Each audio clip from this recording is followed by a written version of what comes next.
अस्सलाम वालेकुम, मैं हूं फ़खर दुरानी और आप देख रहे हैं फैक्ट चेक पाकिस्तान। आज सिर्फ दो मौज़ूआत के ऊपर बात करेंगे। पहले नंबर पे बात करेंगे आईनी तरमीम के हवाले से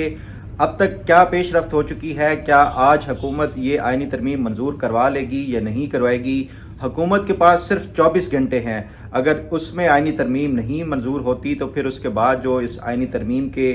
वो जो मकासद हैं वो हासिल नहीं हो सकेंगे। वो क्यों नहीं हो सकेंगे, इसके ऊपर तफसीलन बात करेंगे। और दूसरे नंबर पे बात करेंगे पंजाब कॉलेज के तलबा की तरफ से जो एहतजाज का सिलसिला शुरू किया गया था मुबैना तौर के ऊपर एक बच्ची से रेप के हवाले से जो एक फेक न्यूज़ फैलाई गई थी,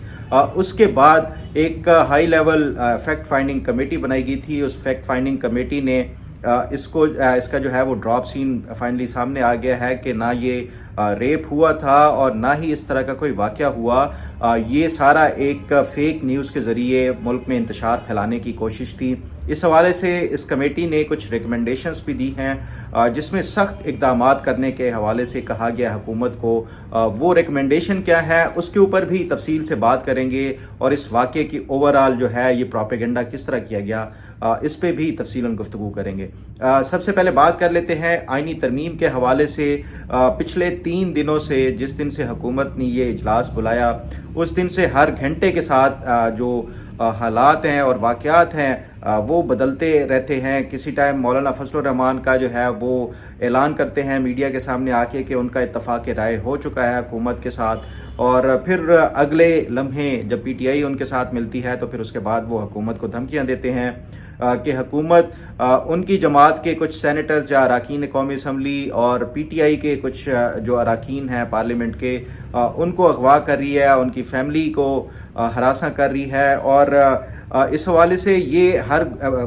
जो गुजरते लम्हे के साथ जो सूरत हाल तब्दील होती है उसके बाद ये बड़ा मुश्किल हो जाता है कि आपको जो अपडेट है बिल्कुल ऑथेंटिक इन्फॉर्मेशन के साथ वो दे सकूं। बहरहाल जो इस कंटेंट है इसका आईनी तरमीम के हवाले से वो और फिर उसके साथ साथ जो जो डेवलपमेंट होती है, मेरी ये कोशिश होती है कि जितना उसकी एक से ज़्यादा लोगों से तस्दीक करके उसके बाद इंफॉर्मेशन दे सकूं। इस हवाले से जो कल एक बड़ा अहम जो डेवलपमेंट हुई ख़ास तौर के ऊपर मौलाना फजलुर रहमान से जो बिलावल भुट्टो जरदारी के मुज़ाकरात चल रहे हैं, मैंने इस पे कल अपना जो डिटेल्ड वीलॉग था वो आपको बताया। और आपको याद होगा कि जो 15 सितंबर को जब ये पहली दफ़ा आईनी तरमीम वो की गई थी उस टाइम भी मैंने आपको बताया था कि मौलाना फजलुर रहमान की तरफ से जो शुरू में ही नेगोशिएशन हुई थी, ये तो एक जो मीडिया के सामने या फेस के ऊपर जो है मीडिया फ्रंट फेस के ऊपर जो डिमांड्स या जो तजावीज़ रखी जाती हैं वो बिल्कुल डिफरेंट होती हैं, लेकिन जब ये बड़ों के साथ मुलाकात होती है मसलन शहबाज शरीफ, नवाज शरीफ, आसिफ अली जरदारी के साथ, तो असल डिमांड्स जो मौलाना की होती हैं वो उस वक्त पेश की जाती हैं। तो उसमें जो मैंने पहले भी आपको बताया था कि मौलाना फजलुर रहमान की तरफ से एक तो बलूचिस्तान गवर्नमेंट के हवाले से और फिर दूसरा जो अहम मुतालबा था उनका वो यही था कि जो दीनी मदारिस से फारिग तहसील जो मुफ्ती साहिबान होते हैं उनके लिए भी जुडिशरी में जो है वो कोई इस तरह की वो की जाए ताकि वो भी बतौर जज भी भर्ती होने के अहल हो सकें, क्योंकि इसमें जो जजेस की भर्ती के लिए जो एक LLB की या जो लॉ की डिग्री है वो लाजमी होती है। तो मौलाना फजलुर रहमान का ये एक मुतालबा जो जो मुस्लिम लीग नून की जो सीनियर क़यादत है और उसके साथ जो सदर आसिफ अली जरदारी उनके साथ ये हुआ था। उसके बाद फिर मामलात जो है वो तकरीबन यही कि हम इसको इत्तफाक राय के साथ वो करेंगे, ये सारा मामला चलता रहा। अब ये फाइनली जब ये हुआ है तो उस पर अब फिर मौलाना फजलुर रहमान की तरफ से ये कहा जा रहा है कि वो कोशिश कर रहे हैं पीटीआई को मना सकें और पीटीआई भी इसमें इत्तफाक राय में शामिल होते हुए मुत्तफ़िक़ा तौर के ऊपर आईनी तरमीम मंजूर कराई जा सके। जहाँ तक मेरी इतलात हैं और ये फिर उसके बाद हमने देखा कि बिलावल भुट्टो जरदारी ने ये ऐलान किया कि उन्होंने हुकूमत से दरख्वास्त की है कि पीटीआई के जो कुछ लीडरान हैं उनको इमरान खान के साथ अडियाला जेल में मुलाकात कराने की इजाज़त दी जाए ताकि वो भी मुशावरत कर सकें इस आईनी तरमीम के हक़ में वोट देना है या नहीं देना। मेरी इतलात यही है कि इमरान खान किसी सूरत भी इस आईनी तरमीम के जो है वो फेवर में नहीं जाएंगे। उसकी रीज़न यही है कि ये जिस तरह आपको भी पता है कि ये एक पीटीआई की तरफ से पहले दिन से ये प्रोपेगेंडा किया जा रहा है कि 25 अक्टूबर को जैसे ही हुकूमत ख़त्म होगी उसके बाद जो नया सेटअप आएगा जुडिशरी का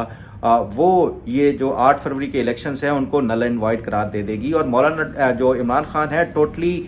इसी के ऊपर ही रिलाय कर रहे हैं कि ये जस्टिस काजी फायज ईसा जाएंगे तो उसके बाद ये हुकूमत को जो है वो टॉपल किया जाएगा, इलेक्शंस को कलअदम करार दिया जाएगा और फिर उसके बाद पीटीआई और जो नए इलेक्शंस और फिर पीटीआई आ जाएगी। तो इमरान खान किसी सूरत भी ये इसके जो है वो सपोर्ट नहीं करेंगे। ये सिर्फ एक टाइम गेन करने के लिए ना सिर्फ ये कि एक हिकमत अमली अपनाई जा रही है पीटीआई की तरफ से, बल्कि मैं ये समझता हूँ कि मौलाना फजलुर रहमान भी इस हिकमत अमली में पूरी तरह से शामिल हैं, क्योंकि ये एक मीडिया और सोशल मीडिया के ऊपर ये खबरें बहरहाल गर्दिश कर रही हैं और ये इस हवाले से ये इंफॉर्मेशन भी मिली है कि मौलाना फजलुर रहमान ने जब ये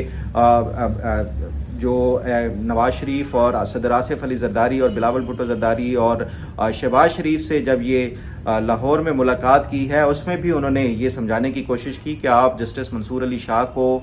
ना छेड़ें। ये आपको जो है वो कुछ जो है वो उन्होंने एश्योरेंस एक हवाले से दी है कि वो आपको तंग नहीं करेंगे। तो इस पे जो है ये मौलाना फजलुर रहमान भी जो बज़ाहिर लग रहा है कि पीटीआई के साथ ये टाइम गेन करने की एक जो टैक्टिक्स है वो इस्तेमाल करते हुए ये हुकूमत को आहिस्ता आहिस्ता 25 अक्टूबर के करीब करीब ला रहे हैं। बहरहाल अब ये हुकूमत के पास जो मेरी फिर हुकूमत के जो कुछ लोगों से आज बात हुई कि क्या वो इस चीज़ को रियलाइज़ करते हैं कि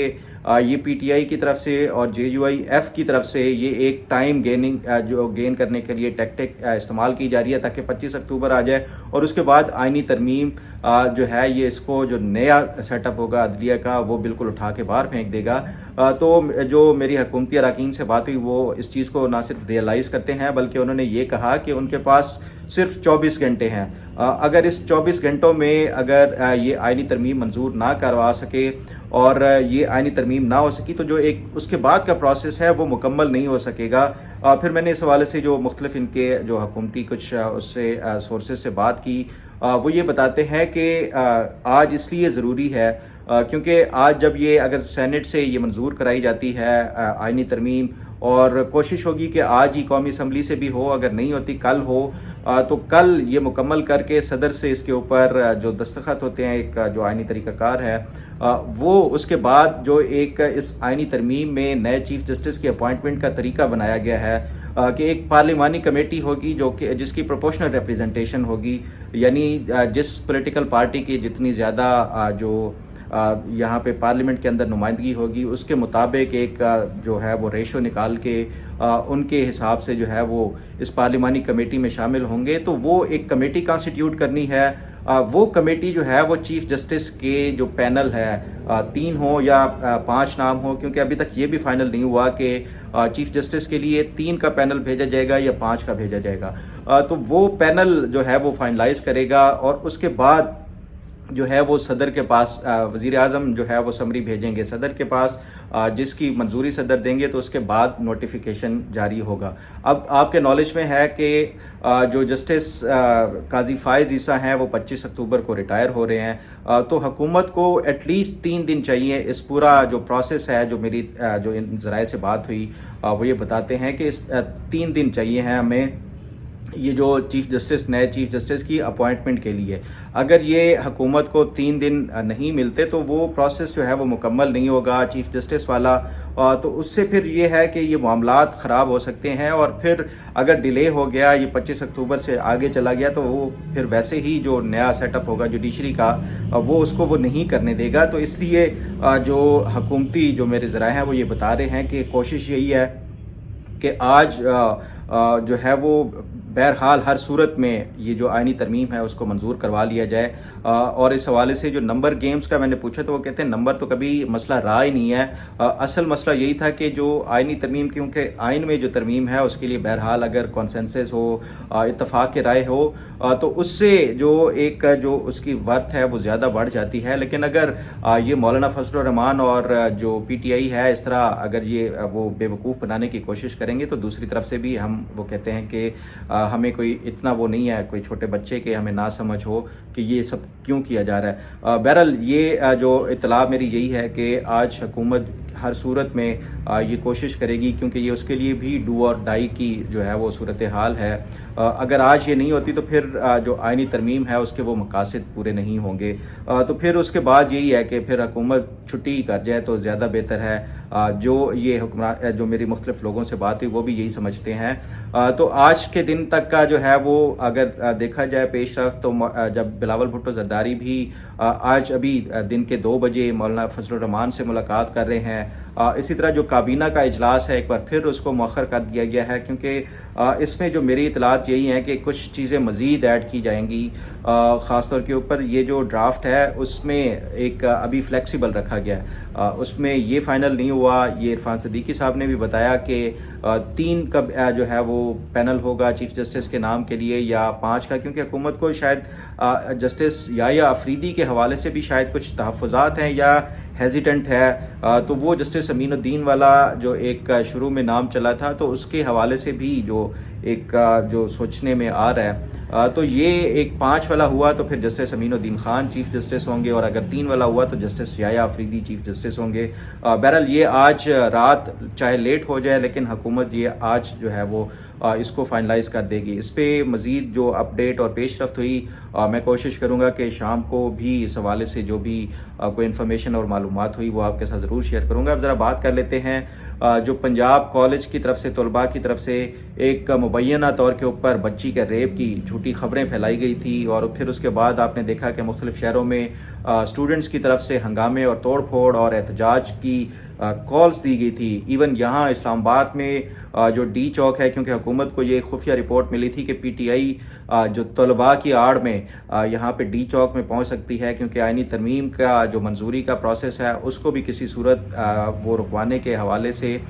تو یہ پھر 2 دنوں سے اسلام آباد کا خاص طور کے اوپر یہ جو ریڈ زون تھا وہ بلاک کیا ہوا تھا. بڑے شہروں میں توڑ پھوڑ ہوئی، لاہور میں آپ نے دیکھا، گجرات میں دیکھا، پھر باقی دیگر شہروں میں بھی ان طلباء کا. تو یہ ایک ایسے لگ رہا تھا کہ شاید یہ بنگلہ دیش والا جو ایک سلسلہ شروع ہوا تھا ماڈل کہ حکومت کو اوور تھرو کرنے کے لیے اسٹوڈنٹس نے ایک تحریک چلائی تھی، تو یہ حکومت نے بہرحال اس کو میں سمجھتا ہوں کہ بڑے اچھے طریقے سے ہینڈل کیا ہے. خاص طور کے اوپر جو پنجاب گورنمنٹ ہے، ایک تو فل4 ایک ہائی لیول کمیٹی بنا دی گئی، پھر وزیر اعلیٰ نے خود اس کو جو ہے وہ ساری نگرانی کی، ان پوری تحقیقات کی، جو طلباء کے ساتھ ملنا یا پھر اس میں جو مین سٹیک ہولڈرز تھے ان کے ساتھ ملنا، اور یہ سارا جو ہے اس معاملے کو میں سمجھتا ہوں کہ یہ خوش اسلوبی سے وہ ہینڈل کیا گیا. بہرحال یہ جو احتجاج کا سلسلہ تھا اور یہ اوورآل جو ایک حکومت کی طرف سے اور اوورآل یہ ایک بالکل تاثر جا رہا تھا کہ شاید حالات خراب ہو سکتے ہیں، لیکن پچھلے 2 دنوں سے ریلیٹیولی ایسے نظر آیا ہے کہ حکومت نے اس معاملے کو کنٹرول کر لیا، اور وہ جو متاثرہ جو لڑکی کے حوالے سے ایک بتایا گیا تھا وہ بالکل فیک نکلا. یہ جو ہائی لیول کمیٹی ہے اس کی طرف سے یہ جو پوری ایک جو 9 صفحات کی رپورٹ آئی ہے اس میں یہ سارا جو ہے انہوں نے تفصیلات کے ساتھ بتایا ہے کہ in view of the evidences and facts narrated above, the committee concluded that no such incident of rape has taken place. By implications, there is no victim as such. A fake incident was concocted to create an undesirable spectacle to create law and order situation in the country. یہ اس report کی طرف سے جو finding تھی کہ کوئی ایسا نہ ہی واقعہ پیش آیا ہے، یہ صرف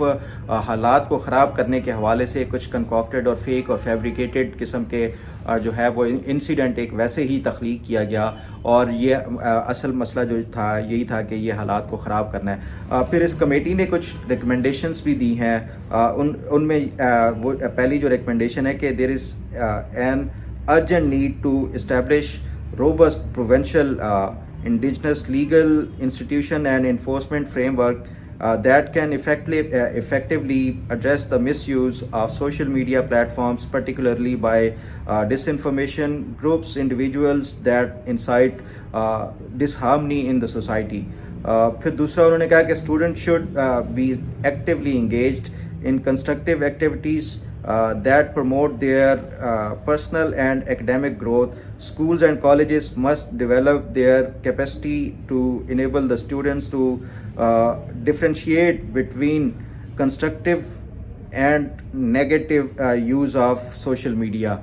اس پہ انہوں نے وہ کیا کہ اسٹوڈنٹس کی بھی باقاعدہ جو ہے وہ کاؤنسلنگ کی جانی چاہیے، میڈیا اور سوشل میڈیا کو کیسے نیگیٹو یوز کیا جاتا ہے یا پازیٹیو یوز کیا جاتا ہے، اس حوالے سے بھی اسٹوڈنٹ کی کاؤنسلنگ ہونی چاہیے۔ اور پھر جو مختلف خاص طور کے اوپر سوشل میڈیا کے اوپر جو یہ ایک پھیلایا گیا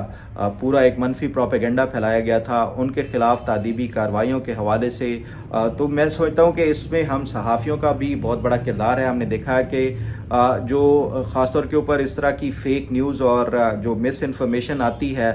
جس کا بنیادی مقصد ہی کسی کو ہارم یا کوئی نقصان پہنچانا ہوتا ہے، یہ اس کیٹیگری میں یہ خبر تھی۔ تو صحافیوں کا بنیادی جو میں سمجھتا ہوں کہ جو ذمہ داری ہے ان کی کہ یہ اس طرح کی جو خبریں ہوں ان کی فیکٹ چیکنگ کر کے باقاعدہ نہ صرف یہ کہ حقائق عوام کے سامنے لائیں بلکہ اس طرح کے پروپیگنڈا کا جو ہے وہ اس کو ڈسکریج کرنا چاہیے۔ لیکن ہم نے دیکھا ہے انفارچونیٹلی کچھ جو صحافی ہیں ہماری اپنی برادری کے، وہ بھی اس طرح کے جو پروپیگنڈا ہے اس کو نہ صرف یہ کہ ہوا دیتے ہیں بلکہ لوگوں کو انسائٹ کرنے کی بھی کوشش کرتے ہیں۔ اور پھر جب یہ لا انفورسمنٹ ایجنسیز یا حکومتی ادارے پھر ان کے خلاف کوئی کارروائی کرتے ہیں تو وہ پھر وہی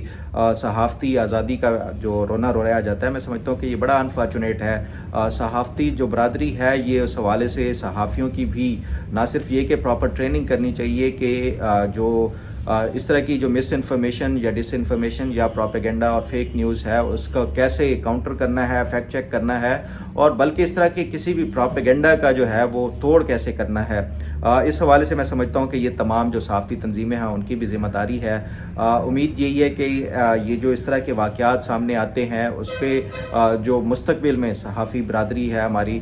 وہ ذمہ داری کا مظاہرہ کرے گی اور کسی جو اس طرح کے پروپیگنڈے کا حصہ بننے کی بجائے اپنے باقاعدہ ایک پروفیشنل طریقے سے اس طرح کے جو معاملات ہیں ان کو ہینڈل کرے گی۔ بہرحال یہ ایک اچھا اور پازیٹیو جو ہے وہ میں سمجھتا ہوں سائن ہے کہ